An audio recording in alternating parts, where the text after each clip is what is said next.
Bonjour. L'énoncé d'aujourd'hui est un tout petit bout du sujet du concours général de 2017. Soit θ appartenant à moins pi ouvert, pi fermé, et soit a égale exponentielle de iθ, on suppose que θ n'est pas un multiple de pi sur 4 ou de pi sur 3. Donc, je voulais plutôt dire, on suppose que θ, pour être très clair, que θ n'est ni un multiple de pi sur 4, ni un multiple de pi sur 3. Voilà.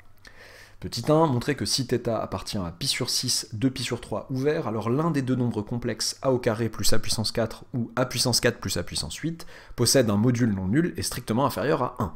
Là encore, pour être bien clair, quand on dit l'un des deux nombres complexes, je crois que j'ai dit l'un au moins à l'oral sans faire exprès là, je sais pas. En tout cas, c'est l'un au moins. C'est pas un ou exclusif, c'est pas lui ou lui mais un seul. L'un, c'est pas l'un exactement. Il faut que l'un au moins de ces deux-là fasse l'affaire. Petit 2.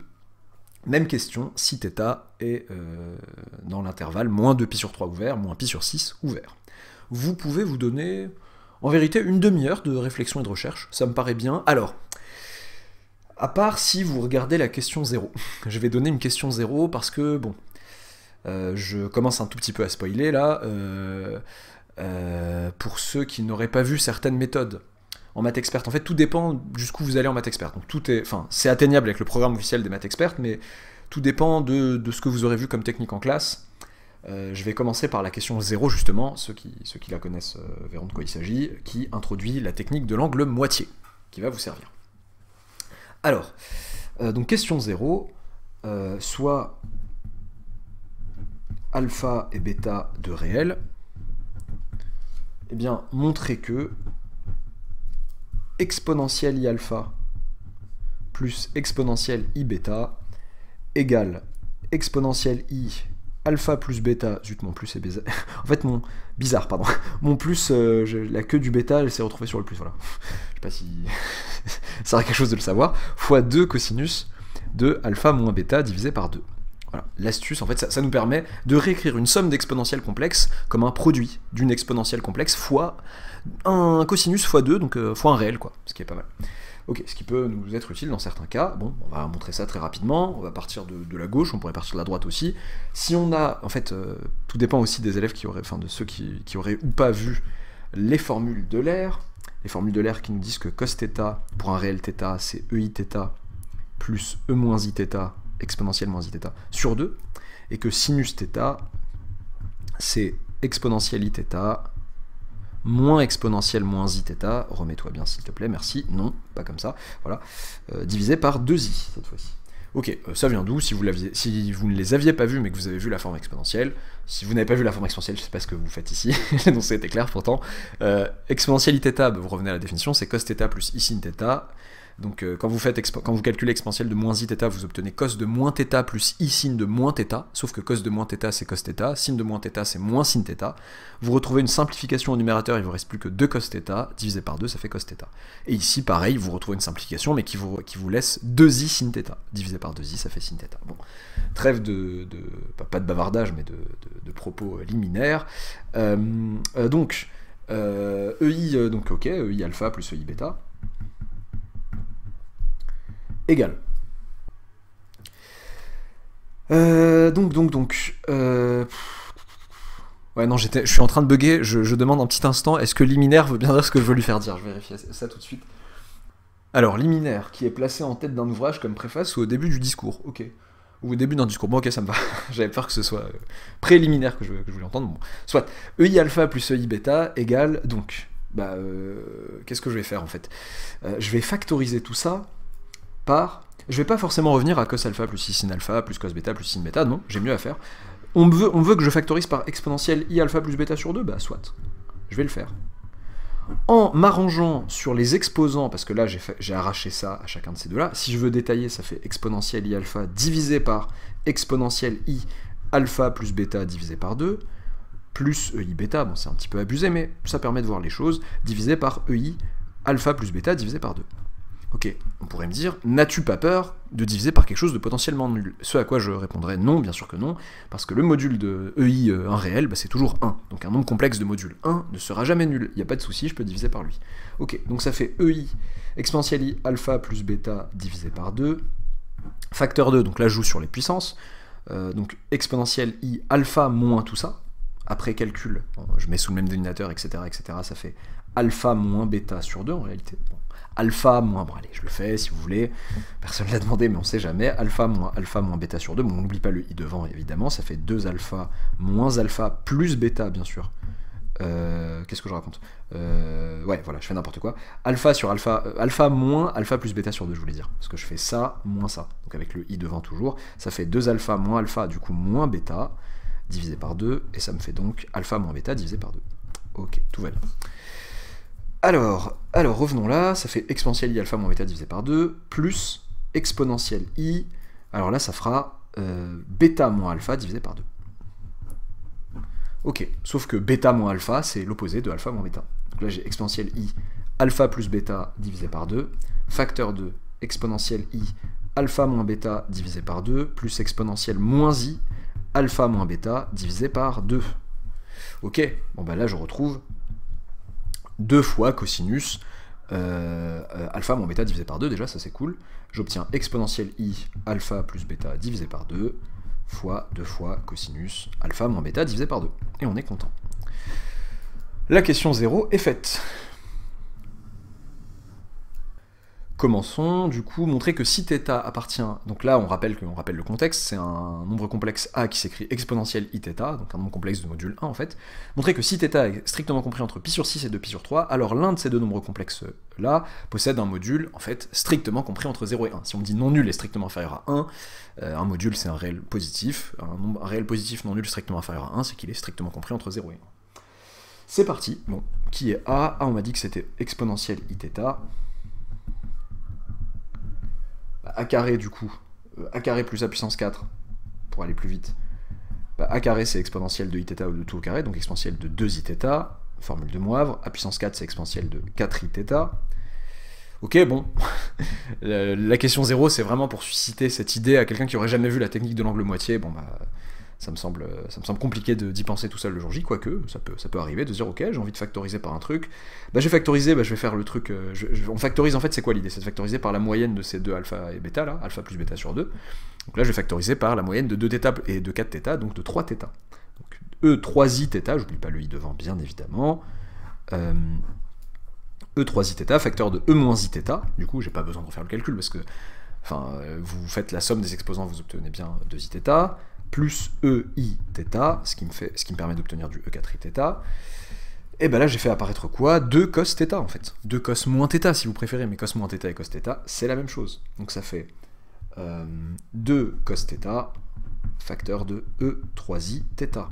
Ok, et si j'habillais tout ça d'un module, pour pas perdre de temps, ça fait module de tout ça, module de tout ça, module de tout ça. Ok, module d'un produit, c'est le produit des modules. Attention, module de la somme, le module de la somme n'est pas la somme des modules en général. Donc ça aurait été faux. Bon, ça m'aurait fait obtenir 2 en fait. J'aurais dit module de A au carré plus module de A puissance 4, et A au carré, A puissance 4, ça aurait été des nombres complexes de module 1. Parce que A au carré, bah, c'est ça, A puissance 4, c'est ça, bon, ça aurait tourné court. Alors, mais c'est faux, voilà. Le module de la somme n'est pas en général la somme des modules. Alors, par contre, le module du produit, donc là j'ai 2 fois valeur absolue de cos θ, donc module de 2 c'est 2, c'est un réel positif, module de cos θ c'est sa valeur absolue, c'est un réel dont je ne sais pas le signe, a priori, et module de exponentielle 3iθ c'est 1, tout simplement. Du coup j'obtiens 2 fois valeur absolue de cos θ. Ok. A puissance 4 plus A puissance 8, tant qu'à faire. Que je puisse regarder les modules de ces deux-là. Donc module de A puissance 4 plus A puissance 8, ces modules, bon cette fois-ci je vais aller un peu plus vite, enfin quoique, je vais factoriser par exponentielle de... Donc je vais écrire qui est A puissance 4, pardon, exponentielle 4iθ, là c'est exponentielle 8iθ, je vais factoriser par exponentielle 6iθ, exponentielle de moins 2iθ, plus exponentielle de 2iθ. Ok. Tant mieux, et du coup, bon bah comme tout à l'heure, bon là je vais me retrouver avec module de exponentielle 6iθ fois 2 cos, cette fois-ci de 2θ plutôt que θ, et je me retrouve donc avec, en calculant le module, 2 fois valeur absolue de cos de 2θ. Ok, ce que je souhaite, c'est que pour tout θ strictement compris entre pi sur 6 et 2 pi sur 3, l'un ou moins de ces deux nombres soit strictement compris entre 0 et 1. Bon. ça voudrait dire que j'aimerais que l'un au moins des deux nombres qui sont valeur absolue de cos θ et valeur absolue de cos de 2θ soit strictement compris entre 0 et 1,5, parce que je multiplie par 2 après. Ok, petit cercle trigo pour me rappeler à quel moment le cosinus fait exactement 1,5 dans le morceau qui m'intéresse. Donc je rappelle, oula, c'est pas très joli, c'est pas grave. Les cadrans ne sont pas très équilibrés. Si c'était une pizza, honnêtement, je prendrais 7 par là. Alors, ou celle-là, je sais pas. Alors, donc, on est entre pi sur 6 et 2pi sur 3. Pi sur 6, c'est là où le sinus fait 1,5. Donc, tac, tac, c'est-à-dire que pi sur 6, c'est à peu près là. Pi sur 3, c'est à peu près là. 2pi sur 3, le cosinus fait moins 1,5, tac. Ok, là, on est censé se balader entre là et là. Alors, quand est-ce que le cosinus, en valeur absolue, est strictement inférieur à 1,5? Donc là, le cosinus de pi sur 3, c'est 1,5 exactement. Le cosinus, en fait, est décroissant, strictement décroissant entre 0 et pi. Donc, en 0, le cosinus fait 1. En pi sur 3, il me renvoie 1,5. Après, il fait que décroître. Là, il va me renvoyer moins 1,5. Être strictement inférieur à 1,5 en valeur absolue, c'est se balader c'est être entre moins 1,5 et 1,5. Mais le cosinus est strictement compris entre moins 1,5 et 1,5 lorsque mon angle est strictement compris entre pi sur 3 et 2pi sur 3. Ouais, nous, on parle de pi sur 6, 2pi sur 3. Donc ce que je sais de θ, c'est qu'il est compris entre pi sur 6 et 2pi sur 3. Bah à moi de prendre une initiative. De dire, ok, je vais compartimenter. Si θ appartient, diviser pour régner, si θ appartient à pi sur 3, 2pi sur 3, je vais faire une disjonction de cas, plusieurs venir dire la même chose. Si θ appartient à pi sur 3, 2pi sur 3, et ben par strict, décroissance de cos sur 0pi, donc en particulier sur pi sur 3, 2pi sur 3, j'obtiens que cos θ va être strictement plus grand que cos de 2pi sur 3 et strictement plus petit que cos de pi sur 3. C'est-à-dire que cos θ va strictement être compris entre moins 1,5 et 1,5. Autrement dit, en valeur absolue, bah, il va être strictement inférieur à 1,5. Valeur absolue de cos θ strictement inférieure à 1,5. J'y suis presque, ça c'est cool. Donc ça va me ramener à module de a carré plus a puissance 4, qui va être strictement compris entre 0 et 1. Mais attention, j'ai dit strictement inférieur à 1,5, j'ai pas dit que c'était non nul. Le seul endroit où il y a annulation du cos entre, donc on a dit pi sur 3 et 2pi sur 3, pardon, j'ai dit pi sur 3, 2pi sur 3, coordination entre le propos et la plume aujourd'hui qui est un peu compliquée. Sur pi sur 3, 2pi sur 3, cos ne s'annule qu'en pi sur 2. Par sa stricte décroissance, si je sais que ça s'annule en pi sur 2, ça s'annulera pas ailleurs. Ne s'annule qu'en pi sur 2. Mais est-ce que mon θ peut être égal à pi sur 2? C'est là que l'énoncé m'a donné des hypothèses qu'il ne faut pas oublier. θ n'est pas un multiple de pi sur 4. Pi sur 2, c'est un multiple de pi sur 4. Or, pi sur 2 égale 2 fois pi sur 4. Donc θ différent de pi sur 2. Donc cos θ n'est pas nul. Attention, cette phrase sortie de son contexte est complètement fausse. C'est pas parce qu'un angle n'est pas égal à pi sur 2 que son cosinus n'est pas nul. Mais sur cet intervalle, c'est le seul moment où le cosinus pourrait s'annuler. D'où le fait que valeur absolue de cos θ est en fait compris entre strictement 0 et 1,5. C'est une valeur absolue, elle est positive. Pouvait-elle être nulle? Bon, c'est ce qu'on a vu, non? Et bah du coup, 2 fois valeur absolue de cos θ, qui n'est autre que module de a carré plus a puissance 4, et bah ce truc-là est strictement compris entre 0 et 1. Bingo!